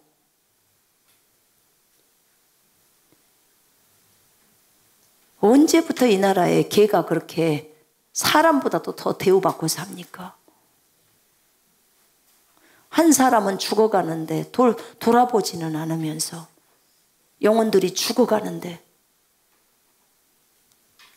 거기 그런 곳에 시간 쓰지 마십시다. 마지막 주님 오실 날은 가까워지고 있습니다. 주님이 그럴까요? 너 개 잘 키우다 왔냐? 이거 물어볼까요? 절대 안 물어보죠. 너 내가 시킨 일 하다 왔냐? 한 영혼 건지는 데 힘쓰다 왔냐? 이거 물어보실 거 아닙니까? 그지요? 여러분 심각하게 생각하셔야 됩니다. 정말 중요합니다. 오직하면 제가 이거 강고로 말을 하겠습니까? 심각하게 생각하십시다. 아멘. 예. 우리 같이 기도하고 마치겠습니다. 우리 주기도문하고 마칩니다. 하늘에 계신 우리 아버지여, 이름이 거룩히 여김을 받으시오며 나라의 임하옵시며 뜻이 하늘에서 이루어진 것 같이 땅에서도 이루어지리라. 오늘날 우리에게 일용할 양식을 주옵시고 우리가 우리에게 죄 지은 자를 사하여 준 것 같이 우리의 죄를 사하여 주옵시고 우리를 시험에 들게 하지 마옵시며 다만 악에서 구하옵소서. 나라와 권세와 영광이 아버지께 영원히 있사옵나이다. 아멘. 아멘. 우리 영광을 하나님께 올려드립니다.